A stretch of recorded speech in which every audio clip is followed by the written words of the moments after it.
Hello there. I'm Tozer, Couples Master Coach, and I'm here to help introduce the idea of what this how to survive your marriage crisis, particularly after infidelity, is all about. So there are two parts to this short video series, and I'm just going to be one moment now. I just have to fiddle with something here. So I'm back again. So there are two parts to this. And while I fully understand for you, it is absolutely mind-blowingly miserable having to go through this, there is a way through.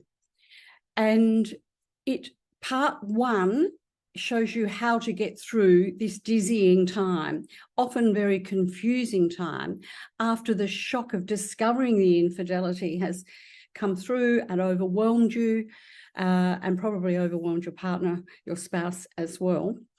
So part one is 3 short videos which show you how to manage this crisis time and settle down enough to work out what you want to do, what's possible.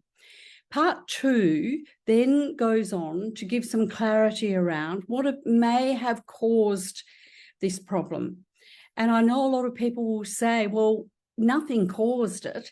Who makes that decision?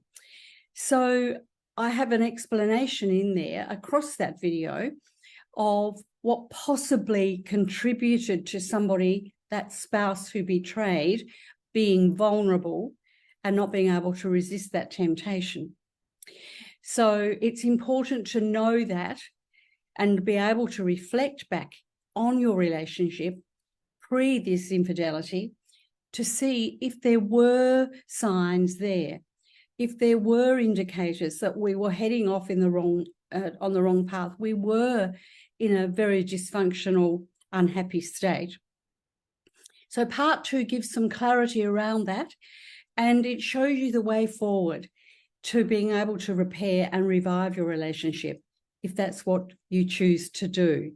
So here you go, moving on to part 1. Hi, I'm Tozer, and I'm thrilled you're here to discover the first secret in my How to Survive Your Marriage Crisis 3-part series.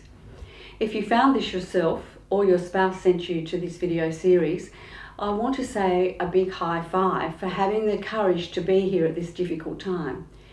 With what I'm sharing with you in this video today and the following 2 videos, you'll really understand exactly what you need to do to set yourself up for success in your marriage healing process, and especially so you can avoid further bitterness and burnout.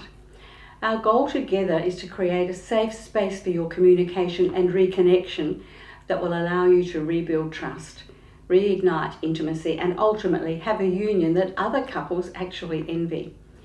What you'll learn in this 3-part series isn't being taught anywhere else as far as I know.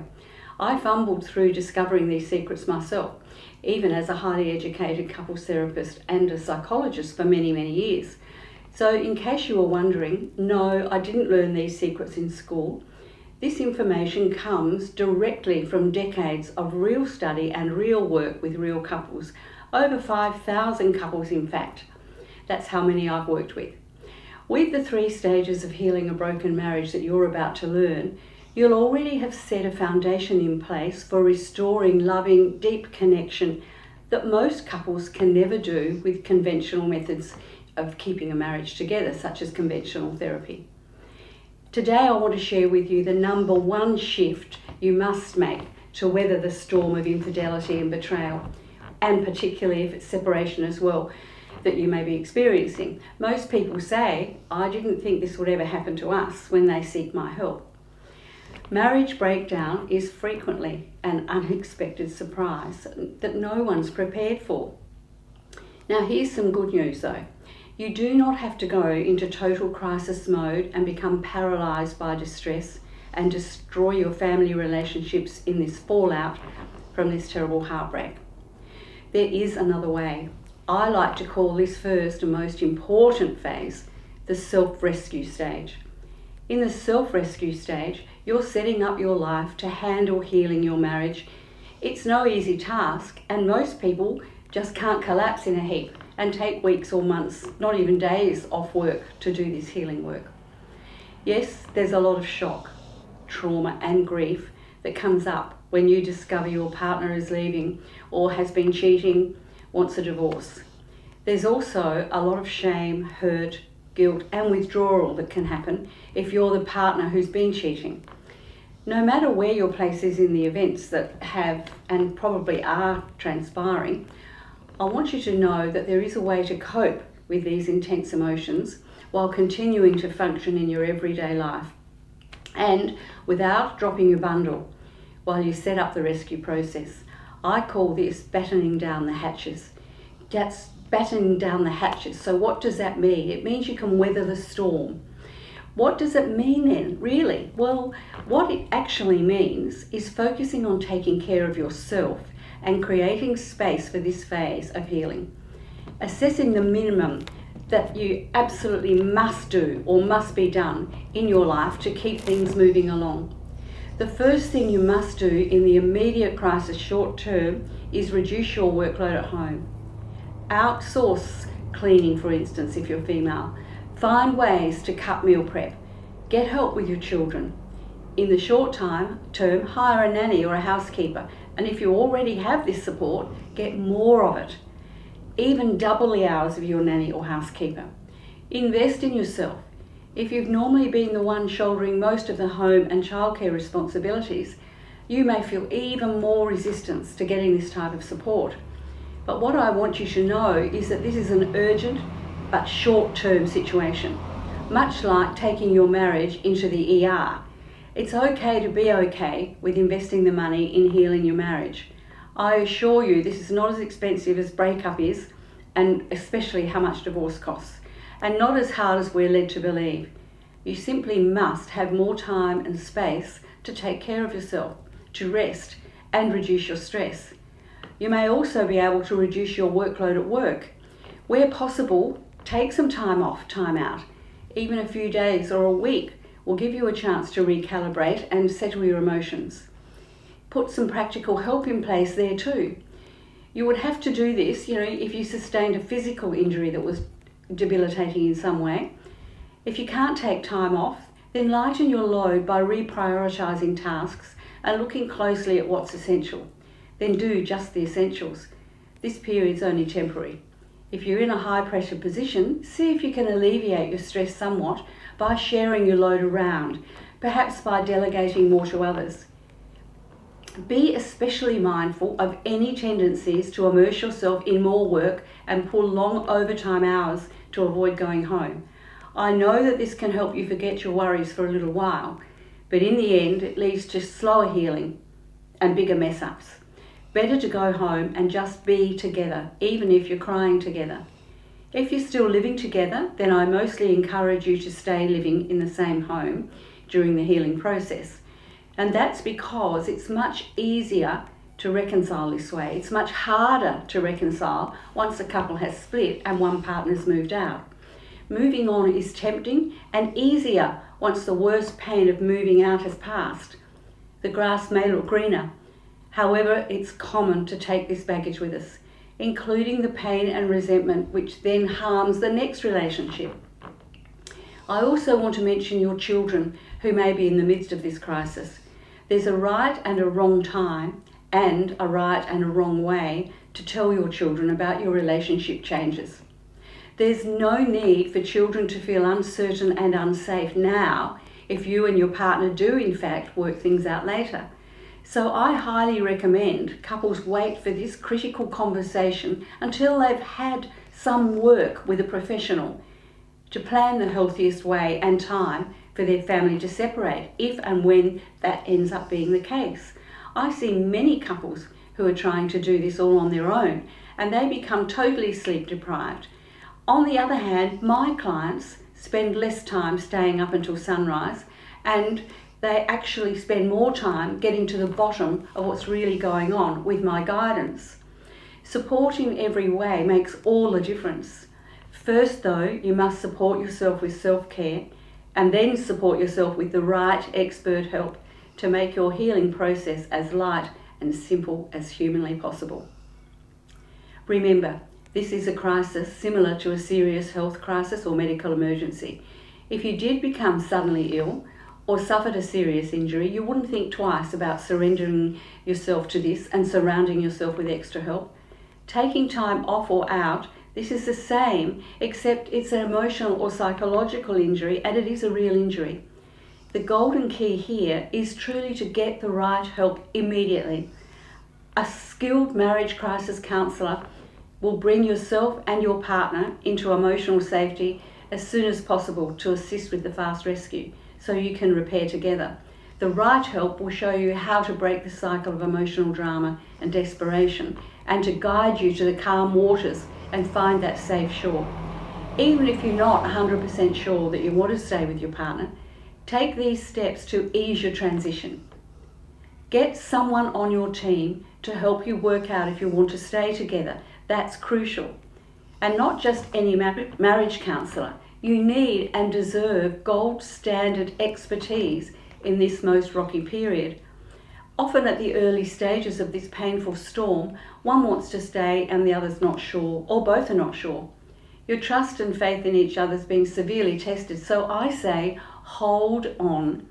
Hold on while we work through it all. I say hold, hold, hold. Put a time frame on this process. I tell my clients to commit to 3 months.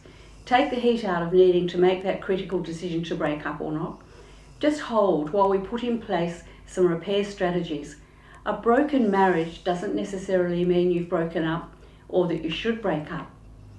So please wrap yourself in self-care and get the right help. Don't just listen to this video. Go and take action on 2 or 3 things you've heard here today, and do it now. In the next video, I'll share with you the one agreement that makes or breaks couples who are trying to heal their marriage. You don't want to miss this, as it will determine your success in reuniting with your spouse, and that's reuniting successfully. So go to the second secret now, or if you want to start your healing, then book a Rescue Connect call with me right now. The button is below. That's free. There's nothing to lose by going forward to heal, especially when you compare seeking help with the potential multiple losses if you don't heal your marriage. Tozer, Couples Master Coach, signing off. Over to video number 2 in this series coming up. Hi, Tozer back again with secret number 2 in the How to Survive Your Marriage Crisis series. This part focuses on your commitment to repair. The desire and commitment to repair has to be awakened somewhat within you both. And I'm going to share exactly what that is so that the goodwill, soft hearts and compassion become the new normal as you release the pain from the past forever. The repair process is going to amp up your energy and vibration together as you eliminate this suffering and aim to become that golden couple who other couples admire and want to be like. No matter how low and distressed your relationships become at this point, this process will allow you to rise rapidly to a new, loving, reconnected energy. We humans have amazing resilience, especially when there's a lot at stake. And there's usually a lot at stake right here, right now. If you're in the thick of pain and heartbreak, then you may be swamped with anxious thoughts of your family disintegrating, of losing your home, of maybe losing your business, your reputation, of being alone, of flying solo. If you're dealing with a cheating betrayal, you may be consumed with raging jealousy, consumed with detective-style surveillance, accumulating investigatory evidence, asking why over and over. And as I said in secret number 1, the first video in this 3-part course, you may be stuck with emotions fluctuating between wanting to fix it 1 minute and throwing it all in the next. Decisions, to commit or not to commit. So let's focus on what the repair phase looks like and whether you are up to immersing yourself in it. Well, I liken it to fixing a physical injury, such as a broken wing on a bird or surgery on a leg injury. You need emergency care where you're closely supported by a skilled repair expert who in your situation has no judgment, but instead is full of compassion combined with specific strategies and techniques which bring you both into a sense of restored emotional security with each other. In this repair phase, I apply my specific tried and true expert coaching, which guides you to soothe each other and entwine together to rewire, reset and rebuild your weakened, broken connection. And we do that through harnessing conscious caring and understanding, and particularly humility. The focus here is to assist you both to stay outside of the hostile, blaming and accusing combatant arena, that one of conflict, and remain in amicable, amiable, agreeable reassurance and comfort. I teach you the simple way, my fast attitude shift recipe, to instantly switch out of potentially hurtful and harmful interactions and switch over to soothing TLC mode. From negative attitude and tone to positive attitude and tone. And yes, you can do it. And yes, it works. Even if you're in the most negative state of despair right now, you can do this. I promised I would share here the crucial step to avoid destruction of your love and ultimately avoid a painful divorce. Well, we start with attitude. I show you exactly how to make this critical shift in attitude, even if you're drowning in tears and bitterness, even if you are distraught and ashamed, or jealousy has hijacked all your reasonable sensibilities. You're here because you've been through and are likely still going through an emotional tornado, even maybe a raging typhoon, or even more like a tsunami, where everything you once knew feels like it's turned inside out and upside down, maybe almost paralysed by deep emotional wounds. The repair phase has to be delicately handled as a distinctly separate precondition for recovery. And you absolutely can't do it on your own. You must have expert help and guidance. Without learning how to down-regulate emotional reactivity and turn negative sentiments into positive sentiments, then the repair phase will crash and burn, and recovery will not be sustainable, not even possible. There are 3 powerful questions I ask my couples which help direct them to the success track to repair their marriage. And here they are. The first one is, can you remember the love you had for each other in the beginning? The second question is, what did it feel like to be drenched in the reassuring warmth of deep loving affection back then? The third question is, how would it feel to have that glow of feeling deeply cherished, restored, and the passion rekindled? These 3 questions may seem even a bit corny from the painful place you're in right now. However, they are the foundation of true successful marriage healing. At this point, I encourage you to watch secret number 3 and discover what most hurting couples don't know. And without the right expert help, they will never know.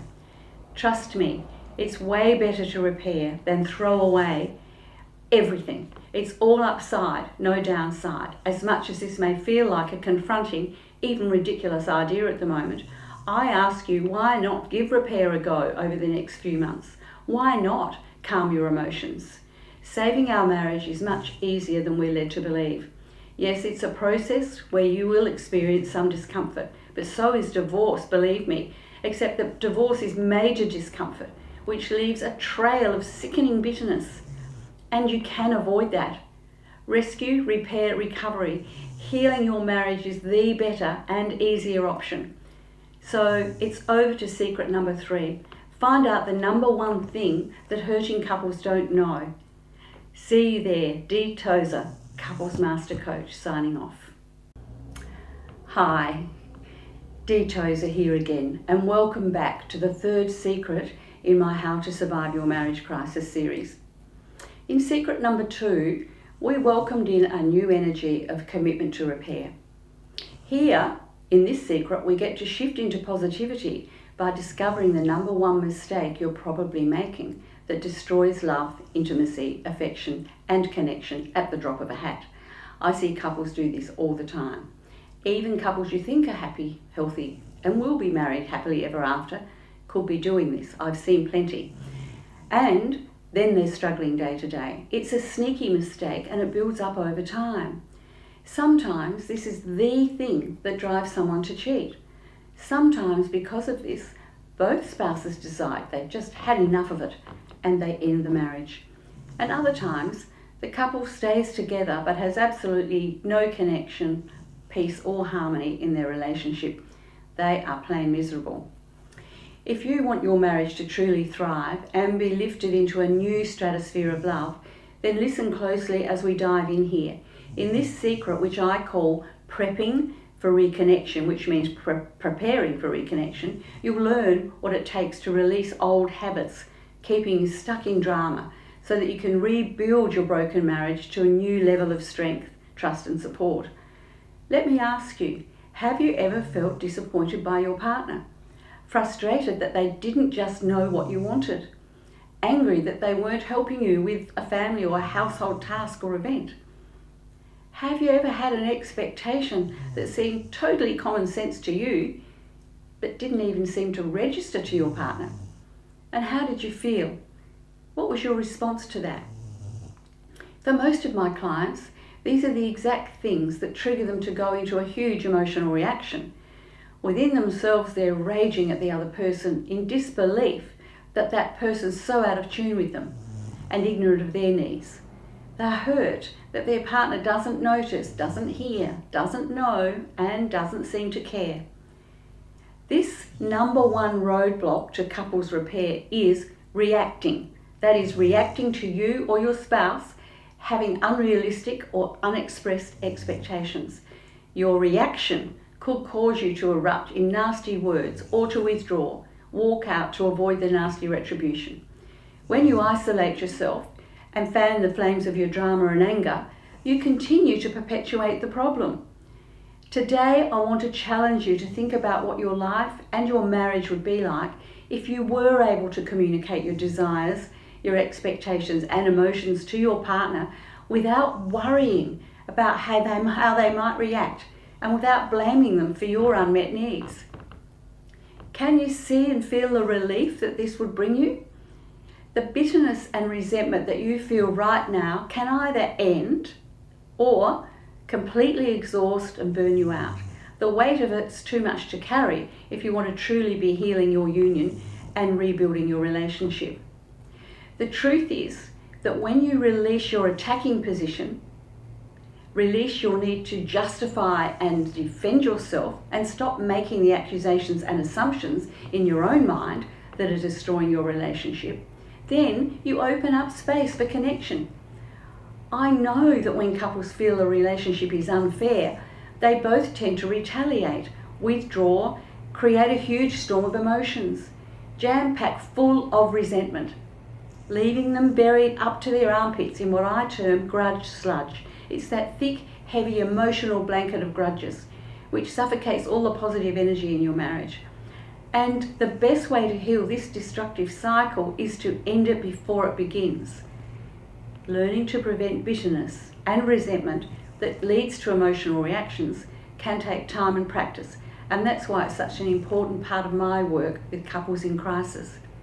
In order to do this in your relationship, you must embrace honesty and vulnerability and start to write a new story about your partner. Write it within yourself. As long as you negatively react to your partner and view him or her that way, that's right, think negatively about him or her, we will only get more of the same in return from them. When you embrace these new qualities and start to think new thoughts about your partner, you can slow down your reactivity and you can connect and understand him or her. So in summary, do you have unrealistic expectations, standards which are not clearly expressed, or perhaps not expressed at all, but you think your husband or wife should just know, can read your mind because you know each other so well? If you answer yes, then that could be killing your marriage, and as small as it seems, it could have brought you to this heartbreaking crisis today. So let's recap the secrets that you've learned in this 3-part series. Secret 1, self-care. In this secret, we learn how important it is for you to set up support in your personal and professional life to allow you the time, space, attention and energy necessary to embark on your marriage healing journey. Secret number 2 was the commitment to repair. In this secret, you discovered the attitude shift, which will soften you both and bring clarity to where you're at in being all in and committed to this process. and also how to hold on well if you're not fully devoted and unsure if you are able to give every chance to heal this. Then to secret number 3, prepping or preparing for reconnection. In this secret, you've seen the number 1 mistake couples make that kill their relationship, so that you can shift this now and leave bitterness and resentment in the past. Armed with these 3 secrets, you can transform your healing process from one of confusion to one of clarity and warmth. However, this journey can still be unpredictable and overwhelming, often exhausting without expert guidance each step of the way. You simply cannot do it alone. My clients see their healing happen rapidly and with less relapsing into old patterns than those who try going it alone. How do I know? Because I frequently have couples approach me some months after trying to go it alone with their books, podcasts, Dr. Google research, etc. However, they cannot extinguish the anguish themselves. It takes specialised help. Books, podcasts and so on are wonderful, often essential extra resources, but it's the personalised, skilled and expert guidance which brings effective, sustainable, lasting marriage healing. Hence, I invite you to take the next step and book in a Connect introductory call with me to see if we're a good fit to work together.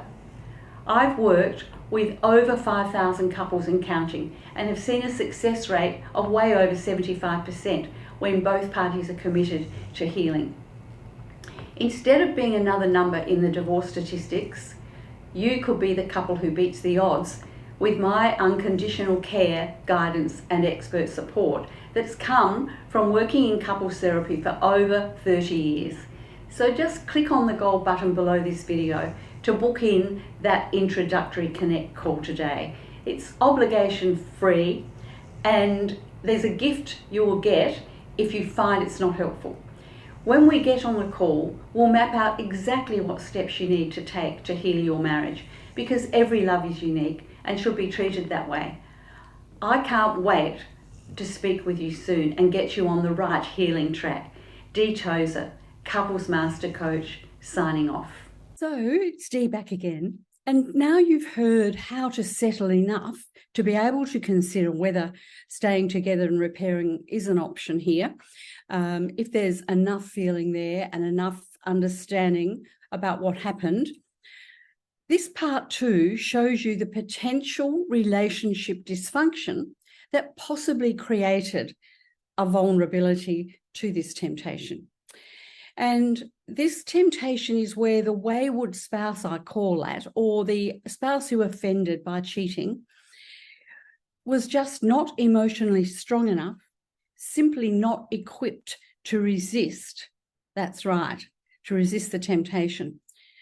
And in doing so, that could be enough for the very hurt partner to say, well, if he or she isn't strong enough, wasn't strong enough, then how can I ever trust again?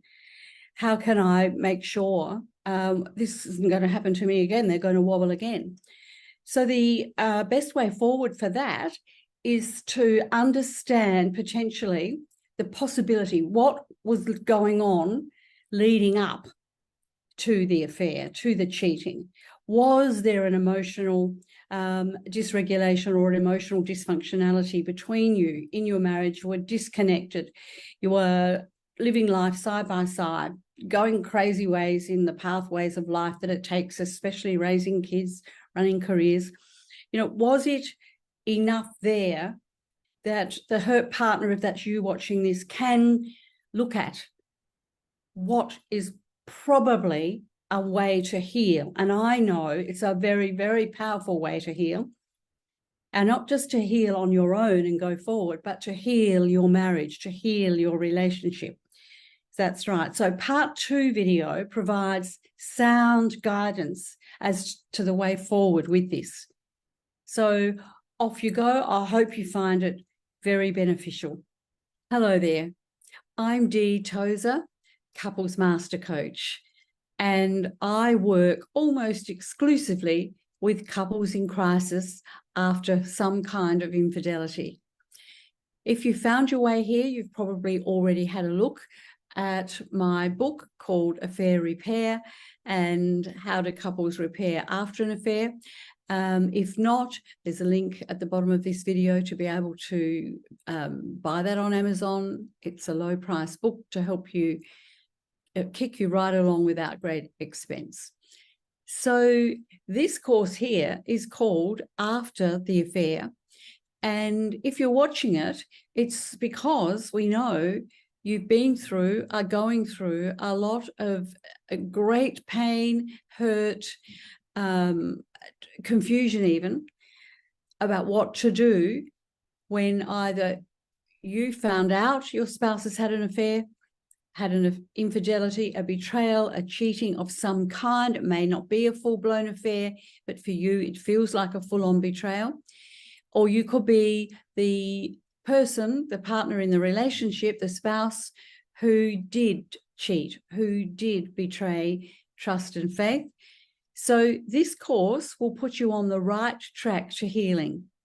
It is quite comprehensive in helping you understand how somebody, one of you, got to the point where you were tempted to be involved with someone else in whatever capacity, and then how you start understanding the path forward to be able to repair together, or even work out if you want to repair together, because that's a tricky question, isn't it, right at the beginning, is are you able to even get your head around wanting to repair?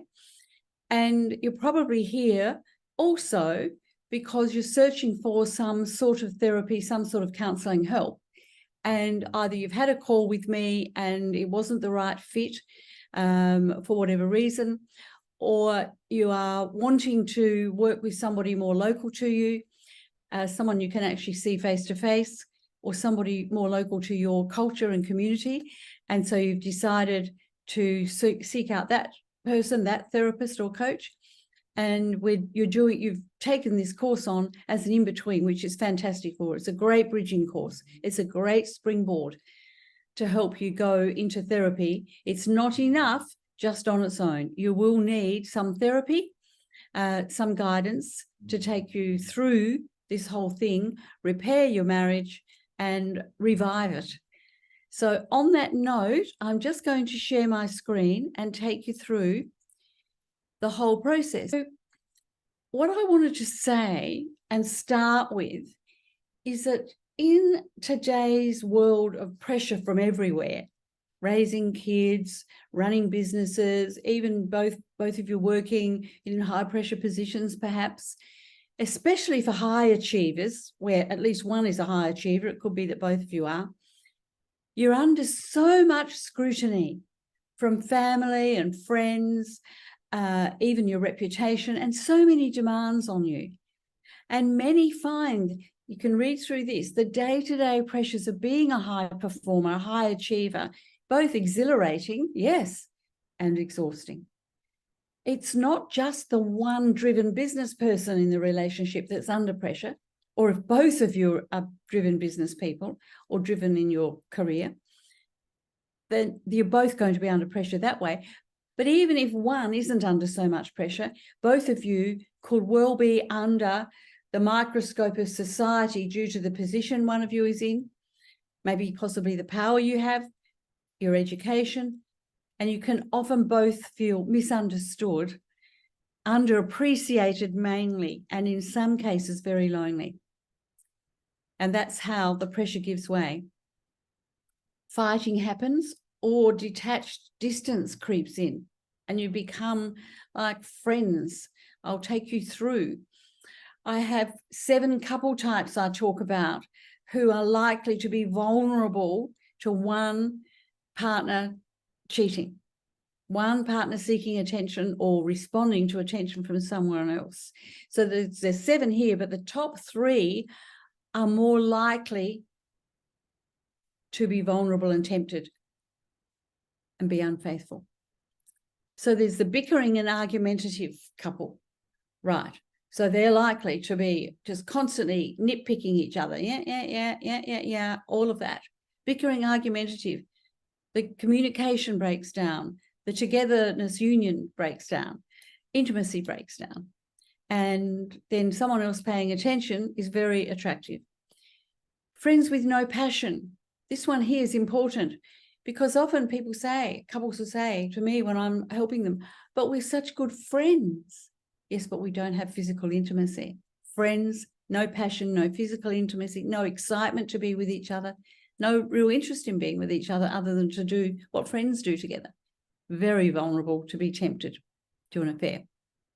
Then we've got disconnected and distant, which happens over years of maybe lots of bickering and arguments, or maybe just we avoided the arguments. We've just been so busy doing our own thing and looking after kids and whatever, we just disconnected, got more and more distant, don't know how to bring the union and the togetherness back together. Then we've got the bottom four. Now, it seems funny, doesn't it?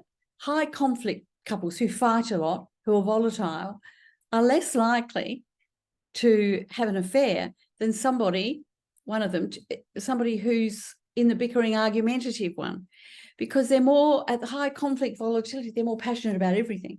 They're more likely to be able to get over it too. High conflict, they're more over it, we make up. We make love and we make up. That's high conflict volatility, still tempted by somebody paying a lot of attention, but less likely to proceed with it. The next one's controlling, where one or both partners are controlling of the other one's activities, where they go, what they do, how they do it. They want to know everything. That would seem like maybe one would feel like escaping that pressure on them and be tempted to an affair too, but less likely, again, than up here, friends with no passion and disconnected, because they're still connected. They're connected through control. And they like it, and it's works very well with couples, good couples master coaching for these couples and these to revive and rekindle the relationship without all this, or remove the high conflict and remove the controlling if they come along for that help, but they're not as likely to as the top three. Then we've got the abusive, coercive controller. Well, that's definitely not somebody that's going to be likely to have an affair that I know about. It's certainly not coming for help. If they were having any kind of cheating, betrayal on the side, they're more likely to do it in a more manipulative way, which could be emotional or online. It wouldn't necessarily be in physical contact with someone else, because controlling and coercive control typically controls one person at a time, their spouse. And all their efforts and energy go into that. And there's not really a lot of space there, and they're not seeking approval or meaningful connection from someone else. Then we've got the obvious physical violence. Well, where there's physical violence, again, it's abusive, domestic assault, domestic violence. The incidence in my book, in my world, of affairs is again low. And that could well be because we don't know about it. It's not that it is low, it's just we don't know about it as couples therapists, couples coaches, because they never would turn up or be involved in wanting to get therapy. They would only do it to control their partner more. That's what happens. So they're your types. So I'm now looking more at the bickering, argumentative, friends with no passion, disconnected and distance. If you're one of those, everything that's coming up is relevant. Even if you're one of the other ones at the bottom, it's still going to be relevant. It's not so fixable. And this is so important, this part, the right approach. What is the right approach to this, to repairing a marriage? You know, if it's been rocked by an affair, the right approach makes a world of difference, not only to the survival rate of the couple and the marriage, but also to the quality of that repaired relationship. You don't want to just get average, just keep going back to being the disconnected couple, etc. again. And we also, importantly, we want the psychological welfare of both of you in the marriage and their relationship satisfaction to be fully repaired, elevated as much as possible over the long term. That's why the right approach is so crucial. And this is where I go to, staying just isn't enough. Staying together and getting average help, not really good help, or not the right help anyway, isn't enough. And forgiving isn't enough. People say it is, forgive and forget, but it's not. I say it is really all about understanding the factors that led to the crisis. Yes. Then healing them and doing some risk management prevention work, if and when required. The right approach. So we're going to be going into that approach in the next series of slides here. Firstly, let me start with betrayal does come in many forms. Eyes can stray. Attention from another person is tempting. I'm speaking probably fairly obvious. So the poor state of a marriage relationship may make this attention irresistible, is the point, okay? So betrayal can be flirting at the gym. You can read it all here. Cheeky social media posts, flirting, a fling at work, a strong emotional connection at work even, a lot of stress in the workplace, and we start talking about workplace things and we start talking about our home life. And then that goes on to get more connected. We start seeking out that person to share emotional conversations because we can't have them anywhere else. And it can also be with a parent in a children's or kids' sporting team, because you're both out there watching the team and only one spouse is there and the other one isn't because of job responsibilities or disinterest or whatever. So that's a common combination I have where an affair happens or some sort of betrayal happens between parents watching children's sport. And it can go out then also to the obvious full-blown physical affair, which lasts for weeks, months, even years, and can be repaired even after months and years. I do it all the time. That's not so much what I'm covering in this, because that does require strong coaching, okay, very tailored coaching. But the rest of this course is about the approach that one would take if you're caught in that, to be able to work out where to get the right help. And then I'm adding on to this one night stands on, boys or girls' nights out, and then the obvious to the use of sex workers, which a lot of people don't think of betrayal as cheating, but a heck of a lot do. So coming to understanding more, is an affair a cry for help? Well, from my perspective, I believe it is. It can be a desperate act to salvage the self that the person feels has been sacrificed in the marriage. Sacrificed by circumstances, by lack of time issues, competing demands, job, children, family, whatever. Or the most important, the lack of sexual intimacy for a number of reasons, and all of those above could be part of the reasons. That's right. I know it's a polarizing idea, but stick with me here. I'm not excusing this behavior. I'm helping you to understand it from a compassionate and risk management perspective. That's really important. There are two burning questions. Why doesn't every person in an unhappy marriage have an affair then? Question one. Next one. Who is vulnerable to falling into an affair? I've already given you a few clues about that. Let's move on. So let's look at restlessness versus vulnerability. Restlessness is a very important distinction.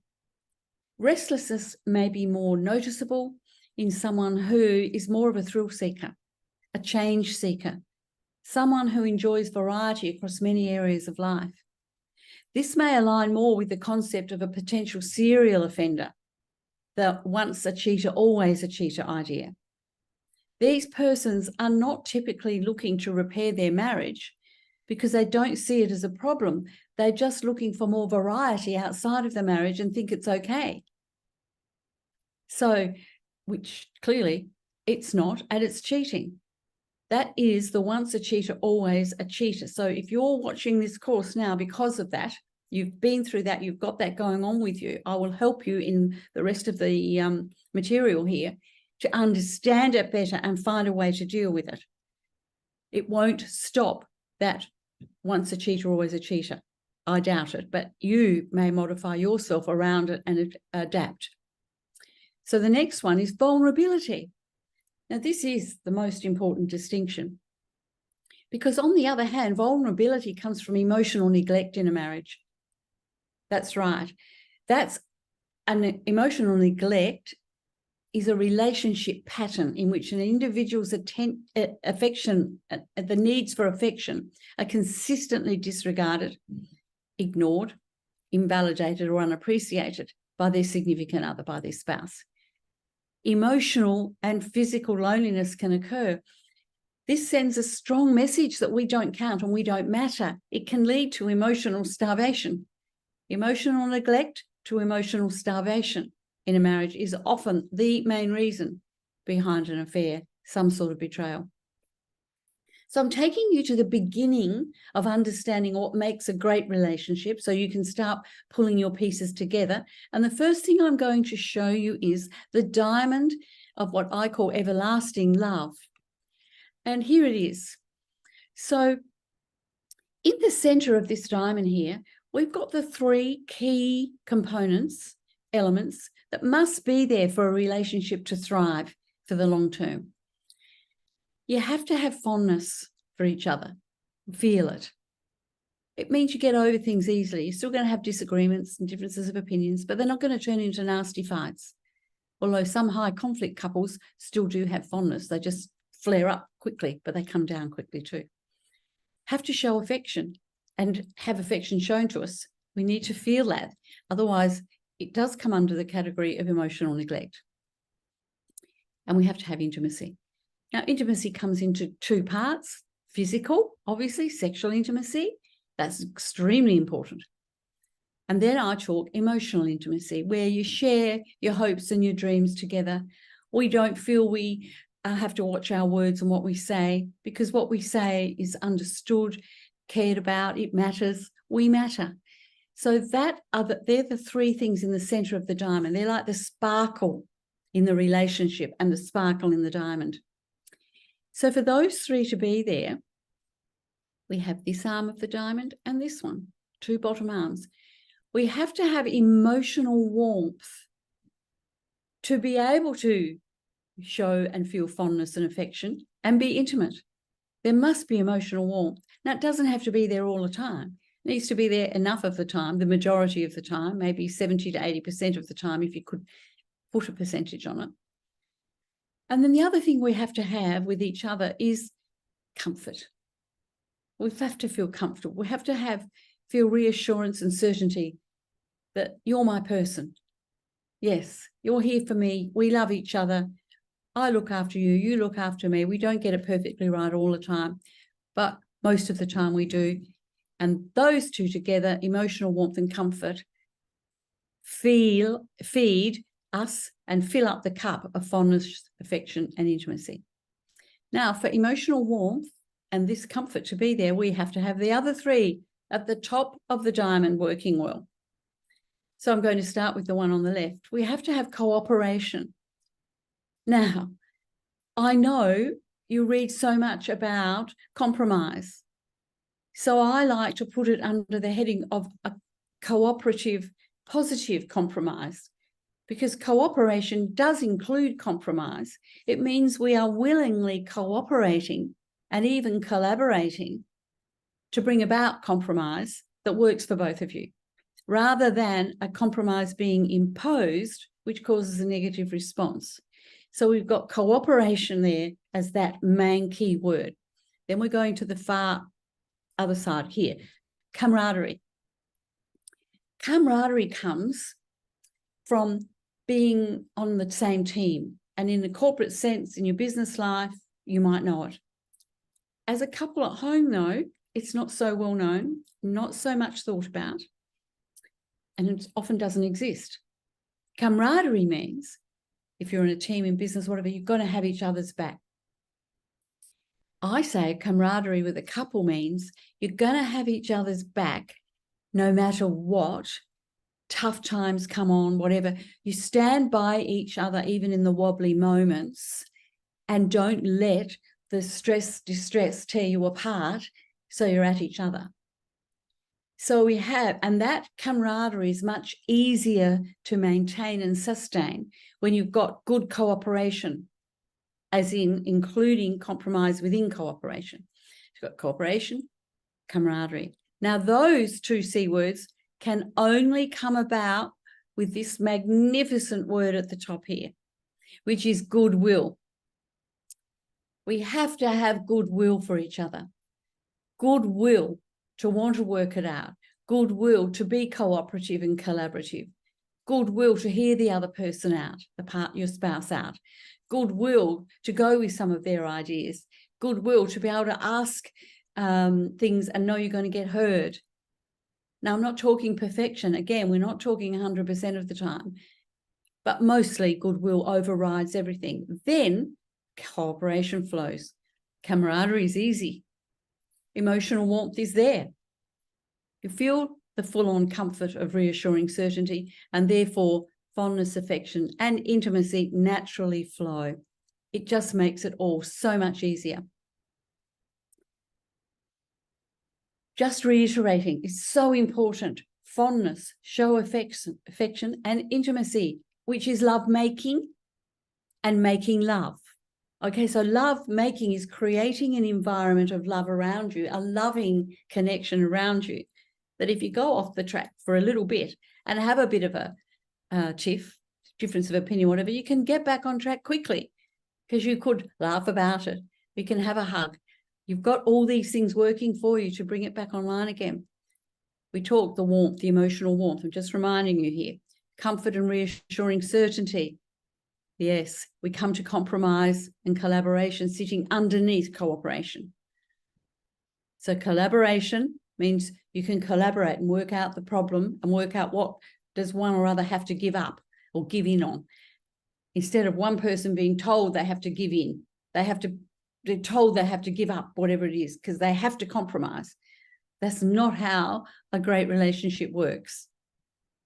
Camaraderie, as I said, each other's back no matter what. Goodwill. Now, goodwill comes in high, moderate, and low goodwill, which is on a slope. Why? Because that's how we are in life. We have moods, we have people around us, we have high and low energies, we're on different spots in different days. So goodwill comes and goes. As long as it doesn't disappear totally, we are okay. In fact, we're doing well. We want to have high goodwill when we can, and therefore all the major events you go to, parties, celebrations, whatever, and you have that at the beginning of a relationship. Moderate is where we pretty well live all the time. That's our general way of living together. And it slides down to low when things get a bit rough between you. But you can pull it back up to moderate at least in the main, if you've got a strong relationship, and up to high on the days you need to. The problem is when ill will creeps in. And ill will usually starts off low, moves to moderate, and then can get to very high ill will. And then we're really out of sorts with each other. And getting back from that to goodwill is tough.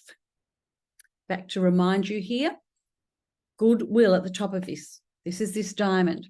Take a screenshot. Put it on your phone. Even put it as your wallpaper on your phone. It's worth having it there all the time. Now I'm going to take you to the next thing that happens. A chain reaction. I talk a lot about chain reactions. And here we go. So if we can accept, and I suggest we do, that that what we say and we do are definitely actions. If we can accept sometimes that what we don't say and what we don't do are still actions, we either actively don't say something in a particular way that would be good, would make things nicer, would start to repair, or we actively don't do something that would help, then they are all actions, all four of them.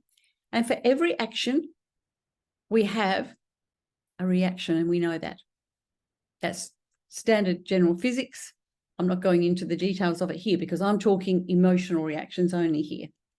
So an action gives a reaction, and then we have a consequence. So with a couple in my chain reaction model, we're going to have a consequence or consequences from the reaction that happened here. Yeah, we are. And that consequence can lead to repercussions. So it's not just a consequence, there's other things. So the consequence can be of a reaction, you're upset, you're whatever, then you shut down, walk away, whatever. But then another repercussion could be you cannot connect warmly and intimately again, and we can't talk about it. So we get more distant. And therefore the consequence becomes, and the repercussion becomes, we become disconnected and distant. Okay? And because that's setting in, this repercussion, consequence will bring another reaction. That next reaction might be milder, it might be more out there yelling, or it might be milder, a pullback, a withdrawal. It could be passive aggression even in here. Another consequence, the other partner feels terrible. We don't matter. We feel the emotional neglect that starts setting in. For every chain reaction, we'll end up with a sense of emotional disrespect, pretty well always. So we go, another consequence, reaction, repercussions, consequence. And we end up with what I call grudge sludge building. So I liken grudge sludge to emotional quicksand. So with physical quicksand, we need help to get out of it. Humans, animals need, because it's sucking you down. You can't get out on your own. Or the same with emotional quicksand. Your partner, your spouse needs to help you out. If you're getting stuck in grudge sludge, we need to get both of you working on the same team, camaraderie, cooperation, to get you out of it. So the emotional warmth can come back, the comfort comes back, and your grudges disappear. Grudges really being a whole pile of resentments together. So reiterating, I like to go over and just remind you what we say and do are clearly actions. For this purpose, what we don't say and don't do are also actions. What's a reaction? Well, a reaction is when we don't stop and think about the consequences. We react instead and then have to cope with the consequences. If we're thinking about the consequences first, we would be responding to create a different outcome. There you go, consequence again. Repercussions, most important, because the repercussions can go on for days just after one chain reaction. And you can have multiple chain reactions in a day, in an hour. And then the good old grudge sludge I'm talking about. Here we go. That is your chain reaction. You might want to take a screenshot of that, although they are the whole slide situation you will have there. So where to then? Where to now? Let's go here. We've got a concept put forward by Relational Life Training, which is run by Terry Real, and he talks about towards and away, and I love it because this talks about how we push our spouse offside or away from us, and there's 5 A words that pull this together. Some of this is from Terry and a little bit my own flavour across the top of it. So away means you've got your spouse offside, you're both offside, and that usually starts with something that's said that's accusatory in the chain reaction, okay? It could be accusatory, a criticism, a judgment, a blame. You didn't, you should have, you're not, you aren't, you need to.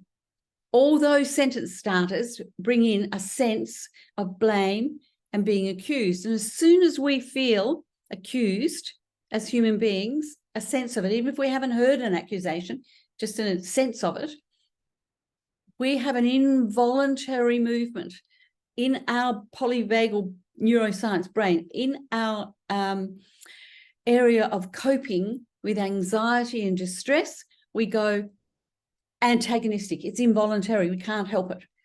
It could be hairs on the back of your neck. It can be like a big arc up. It's an antagonistic response to feeling accused. And then we go immediately into being adversarial, like opponents on different sides of the fence. We know in sporting teams that's okay. They can come off the field, they're still good mates, because they haven't had the accusatory antagonism in there. But as a couple, when we've had that lead up and we're feeling pushed away, we become adversarial in a way where we're going to push back usually, push away or pull ourselves away, withdraw, avoid it, or say something that pushes your spouse away. So they avoid, they pull back.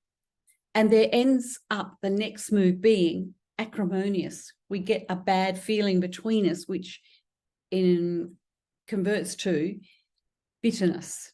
Bitterness. We get bitter with each other. Acrimonious. It's a nasty, horrible way we are. We're offside with each other. We're bitter. We become alienated. So we're not really interested in the other person. We go quiet, silent, sit in different rooms. We often don't go to events or occasions because we just don't want to be together. That's what happens with away or offside. I'm sure you can relate to that. A lot of that has happened in the lead up to a partner or a spouse feeling neglected emotionally, feeling pushed away, where even if they've been part of pulling themselves away because of the bickering or the discontent, basically not being connected, just disconnection, even at the lowest level. That's what happens. So you can relate to how that might have put someone in a place where they're vulnerable to a temptation. More detail. Accusatory has not just connotations of blame and criticism, but that you're not worthy. You're blamed. You are stupid. Often it's a put down. You're stupid. What do you mean you can't think of that? Accusatory says, you're wrong. I know better than you, inferring you are less than me, and perhaps even that you are stupid. And none of us, no human beings, take that well. We're not going to take that well. That's where the antagonism comes in. It sets up what I call a frill-necked lizard. In Australia, we have a lizard that as soon as it feels threatened, the frill goes up its feet again, and it takes an oppositional position, adversarial behaviour, oppositional straight away. And oppositional opponents, once you're opposed, one or other or both will go for a win. They want to win their point. It's going to be my way, not yours. And the other one goes, no, it's my way, I'm right. So what comes out of that is that a partner might go to contempt. They might have already brought contempt in before this at the accusatory end. Immediately, it's not just criticism, it's criticism with contempt, which brings somebody down. Contempt is looking down on somebody, it's belittling them, it's demeaning them. So that contempt is an automatic go-to to be able to win by bringing the other partner down. And that could have been present. I find so much contempt has been present in relationships where a spouse strays off and enjoys the attention from someone else. Harshly expressed evidence, which is set, that means what you've got that you want to say to tell the other person how bad they are, is the other way to win. It's the go-to, is to say things harshly and nastily. So then I ask, how can loving reconnection happen in this space? And you might be sitting there looking at your partner, if you're both watching this together, your spouse, husband, wife, and going, yeah, we did do that. So I will be guiding you seriously. Make sure you do not, that you avoid saying you did that or you did that. Because if we do that, we're just reinventing the wheel. We keep going back onto that chain reaction. You can't get off it. And how can a loving reconnection happen in that space then?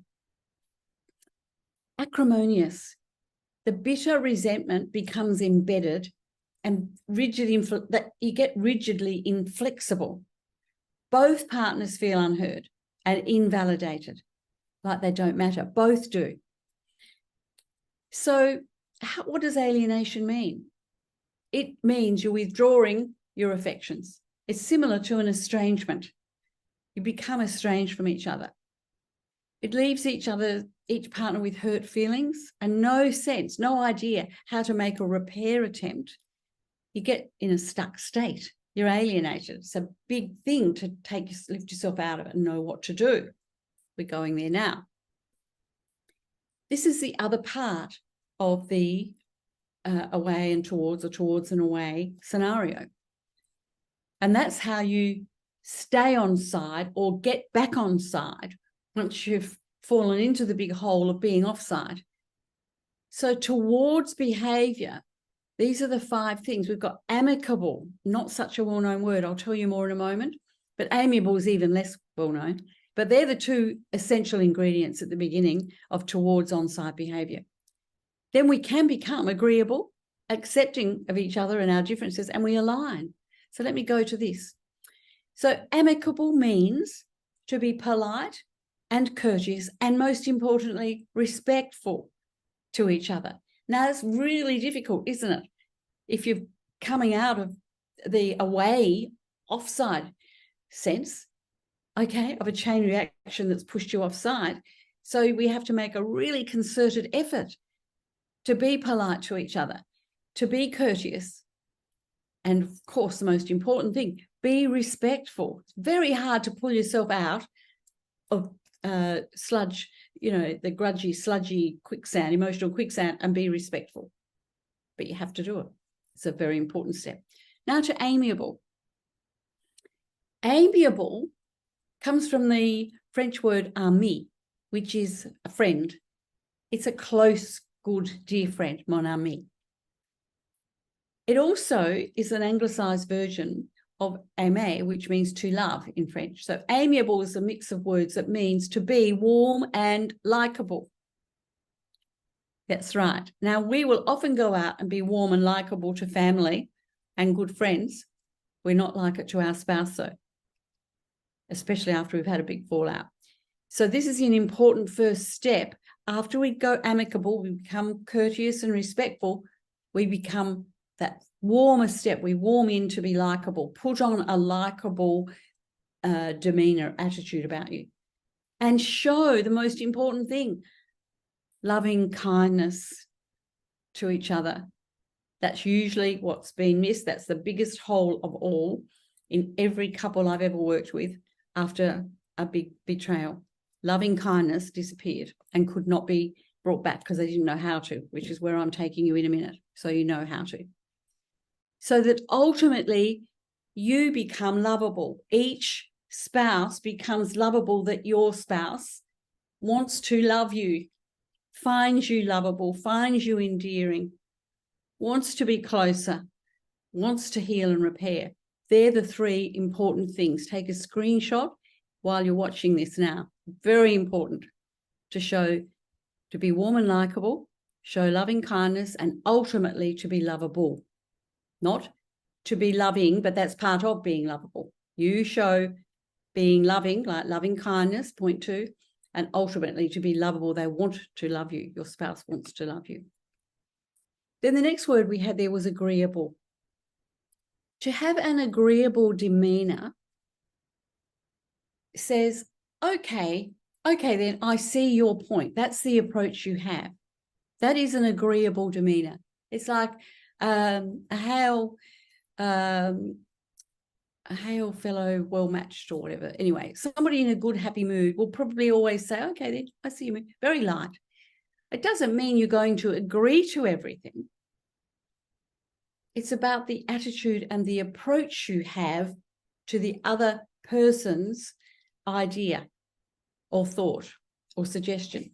Doesn't mean to agree to everything. Don't take it that way. Agreeable means you're going to go, oh yes, I just remembered that saying, hail fellow, well met. That means you meet somebody who is agreeable, who's pretty well bright and chirpy on the exterior. They might be hiding things behind and in deeper in, but up front, you see a person you like, you want to be around, and it works really well. It doesn't mean to agree to everything, though. It's about attitude and approach. Now, accepting, what does that mean? Accepting is all about your differences, because you're going to have differences. No 2 people are the same. You already know it. But unfortunately, if you're in this spot watching this, the differences have what have probably brought you here. We have not been able to work through our differences and accept them. Accepting our differences is key. Then the next part goes back to the respect word, respecting those differences. Okay? And how to do it. And then I say acknowledging and respecting strengths on both sides and building on those strengths. That's what accepting is. Next, aligning. That's acknowledging. We are on the same side. We are on the same team. We're not about winning and scoring a point. No, each partner's opinion is just as valid as the others. There are no accusations of right or wrong. There's no need to be, and there aren't any when we align. Accusations aren't even part of the process when we align. That's right. Each partner's opinion is just as valid as the others. That's the platform, the solid framework, that foundation we start to heal from. Now I'm going to talk about this, which is really important. That's coming to that, who is right and who is wrong. And it's how it evolves over time. This has been developed, iOS and COS, for over 20 years now, well before Apple iOS operating systems came along. Nothing to do with it. What it means, and it's my own proprietary stuff I brought forward years ago, iOS stands for the individual operating system that you've developed in life from your family of origin, your upbringing, your experiences in life, your internal makeup, intergenerational stuff, whatever that is. You have developed an individual operating system by the time you meet your future spouse, okay? Then we go through, in the first 12 to 18 months of a relationship, building a couple's operating system. The trouble is we don't usually build one in that time that lasts. And it doesn't take long. So 18 months in, maybe, sometimes sooner. A lot of it depends on how soon we're living together. And then how soon after that we've got children coming along. Do we revert back to the individual operating system? I like this, I do that. I'll show you.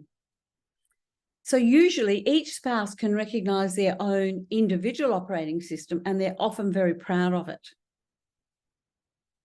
It opens the way to talk about the impact of each spouse's iOS individual operating system and what it's having on the other spouse, which is sabotaging their couple's operating system.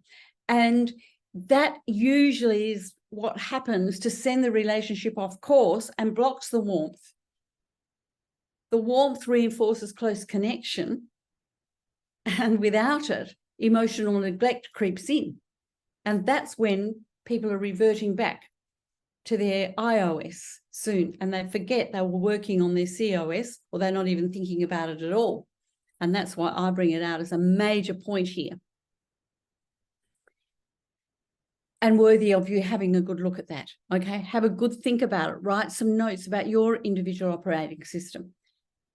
And then you can sit and talk about how your couple's operating system will work better. And this next little stage might help you. So other help that's available here is understanding why this is coaching, not therapy. I think that's important. Up to this point, every point I've covered has been coaching, teaching, educating you, bringing an awareness up without taking long time of digging down through your childhood and family of origin and all the past emotions that have caused you. So couples master coaching isn't about what your whole lifestyle's caused you to come to the point where you've either shown emotional neglect to your spouse, or even each of you have emotionally neglected each other, and emotional starvation's come in. In that little glimpse I've given you already, that should have brought you over 40 minutes or so, 45 minutes, to the point of knowing what brought it on without having to go through the agonizing, continuing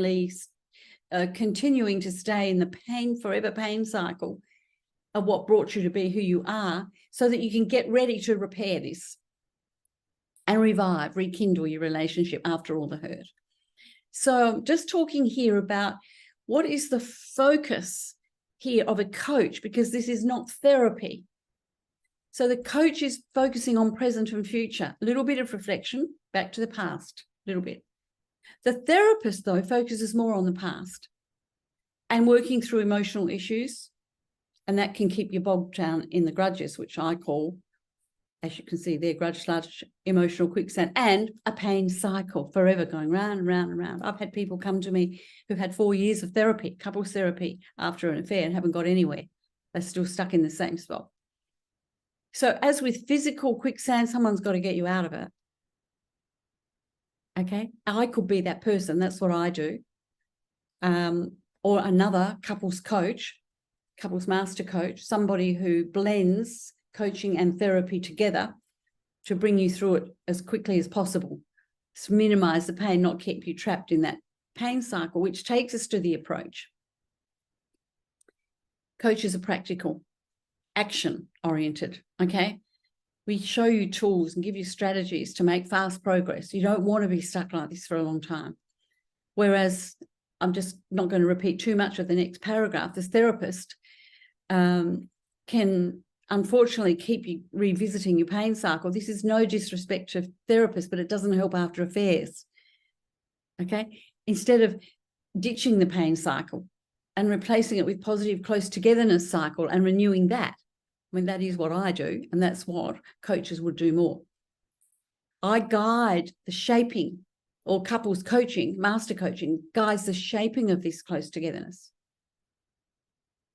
And coaches typically have specialised training in how to deliver this guidance and how to future pace it so that you can cope well and take it on board and apply it straight away. Whereas the therapists are more extensive training in mental health problems and treatment and therapy models and methods that take quite a long time to work through. As a couples master coach, this is all blended in, integrated to bring the best of both worlds. So how does treatment fit in here then? Because I often hear that when people are asking me. So if you're stuck and don't know what to do and think you need treatment, or the person that had the affair or that did the betrayal needs treatment, I would tend to lean more towards needs coaching. The person that's been hurt might need treatment more to help them soothe and settle. But what we want you both to do is stabilize, to be able to embrace the new world around you that this has brought, hurtful world, and how to push through it and come out the other side with more strength and better together, and hopefully better than you've ever been. So coaching is about helping clients achieve a relationship makeover, a whole life personal growth thing. And even though some people think it's about treatment, it's not. And therapy is all about treatment more. It may have a bit of coaching involved with it. But it is more of the long-term. And in my opinion, long-term therapy is not productive and helpful for couples, especially after a betrayal. Then what's the significance of the master in Couples Master Coach? Well, we have all the things, don't we? Masterminds, master classes, master chocolatiers, master builders, master plumbers, all of this, master life, masters of all sorts of things. Though I do suggest people might think the significance of mastery has been diminished or even lost, but I don't agree with that.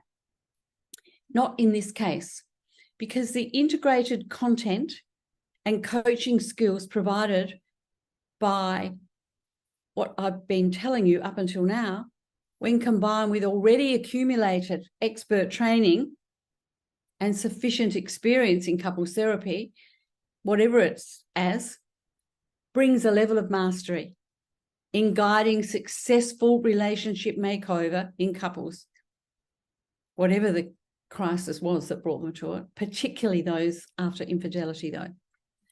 So there are books available on Amazon. All of these books are available. And the one on the bottom here, the bottom, Get Your Relationship Right, is this one, okay? And it says, get your relationship right, what's gone wrong, and how to get it right, okay?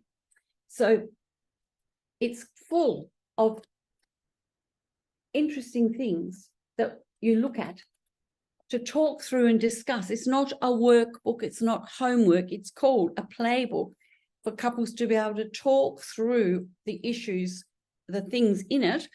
So it talks about being emotionally negative, intentionally positive, relationally positive. It talks about all of those things. And it talks about how to get to be relationally positive, because usually after something like this, You've got more relationally negative in the beginning. But what led to this infidelity happening was probably to do with relational negativity anyway. So we've got that book down here. It's got 60-odd pages in it. After the Affair, oh no, that one's Affair Repair, the main book. And then these 4 little books here, I've got little pieces of gold in them, very inexpensive, little tips in them. They're all available on Amazon that show you how to bring yourself into positive emotionality together. And then on top of that, there are 14 videos to look at here. And the links to these are below in the course, okay, which take you through all the questions you would ask about doing the 90-day program with me or another couples master coach, and why, and it will help you understand why you've gone for the course now, for this to help you soothe and settle and understand a bit more how disconnected you became, which couple you were beforehand, and where the emotional neglect or starvation was. And these 14 videos answer questions about what's blocked you or held you back from taking or immersing yourselves into couples master coaching. I'm not here to push that, but if you want the best healing, that's where it's going to come, and it's how it's going to come, all right? The best revival, rekindling, makeover of your relationship, that's where it's coming from. So, yes, that whole idea of that program, that's 90 days, as you know about it, it goes against conventional couples therapy. However, it does work for more than 94% of my couples, and it gets them properly re-established together in a way that they can't get to. I've not known a couple get to it in a time frame that's not a terrible marathon of pain. 90 days is not a marathon. 18 months to 2 to 4 years post an infidelity is. It's a marathon. It's an endurance marathon of pain, is how I describe it. Just going to stop the share and come back to me on the full screen to talk to you a bit more. Because while I went there and talked more about what the program's about, is because I can only show so much on an online situation that can help you reposition your relationship in preparation for repairing it. But to be able to fully repair it yourselves is incredibly difficult. You need a coach and a mentor guiding you. That's it. You do need that. This course that you've just purchased and watched and gone through is here to show you what got you into the state and how to stabilize, to make a decision, the right decision, whether it's to stay together and repair or to part, okay, to separate. Usually when couples do that first phase and they look at the diamond of goodwill, they look at their chain reactions, their frequent chain reactions, and how the repercussions and the grudge sludge build. And then they move to understanding the towards and away. They can see where they got caught in all of that. And then to take the other angle of the individual operating system and the couple's operating system that consolidates it. And they can see what brought them to the situation where emotional neglect came in, to even to the extent of emotional starvation. That all comes from Susan Johnson's, who's a emotionally focused therapist expert. She led it, she developed it, that whole program, if you've come across that. It also brings you to understanding that those, if you look at the diamond, that's all about a good, strong, solid attachment, secure attachment with each other. When you get into the chain reaction with repercussions, grudge sludge building, detachment is happening. Some people We all have different attachment styles, and some people detach more easily than others. They can't tolerate rejection, emotional pain as much as another person. So in a couple, you've got one that's more tolerant, one that's less. One will detach sooner or more strongly than the other. So detachment comes in. Once that detachment comes in the chain reaction, and then we've got a lot of away offside behavior happening, that keeps reinforcing the detachment. So to be able to restore attachment, even if one is a more secure attachment, needs to be coached and showing you how to do it. All right. So then your individual operating system, which has been has really taken over and reinforced the detachment, takes a lower sense of importance, and the couple's operating system comes in and it forges a better bond. It brings closer togetherness for you. It takes you to the point of being able to stay attached securely in a relationship that thrives for the long term. So that's really what I'm here to say to you. So I'm wishing you all the very, very best in whatever healing path you take, that the right decision for you as two individuals gets made if you're both watching it together, or for one who's watching it. And you might be revisiting the idea of coming in for some coaching and committing, immersing in the 90-day program with me or with someone else. So there's a link at the bottom of this video as well, which will show you how you can connect again to book another call to explore the idea of immersing in the coaching program. So I hope that's been really helpful to show you, to identify for you what went wrong, where your marriage was at before this happened, and that you can see hope to repair it. Now, I'll just round off though by saying some people might be looking at this and thinking, well, I still don't really get why this affair happened. We were in a very good place. Our marriage was very strong. And I have heard that along the way. And yet somebody was tempted. So I like people to just look underneath, dig a bit deeper and see, was it really strong? Or was somebody more putting on a good face to keep the peace, to stay harmonious? But they weren't having their emotional cup filled up. And you don't have to fill it up all the time. We're not talking about this being perfect. We're talking a good, sound, solid relationship that thrives, where we can stay in that goodwill diamond for 70 to 80% of the time. And the rest of the time, when we're not in the goodwill diamond, we're not in the worst ill will. We might be in low goodwill, but we don't head off into the very nasty, destructive, pushing someone away, pulling ourselves away behavior. So I hope that helps.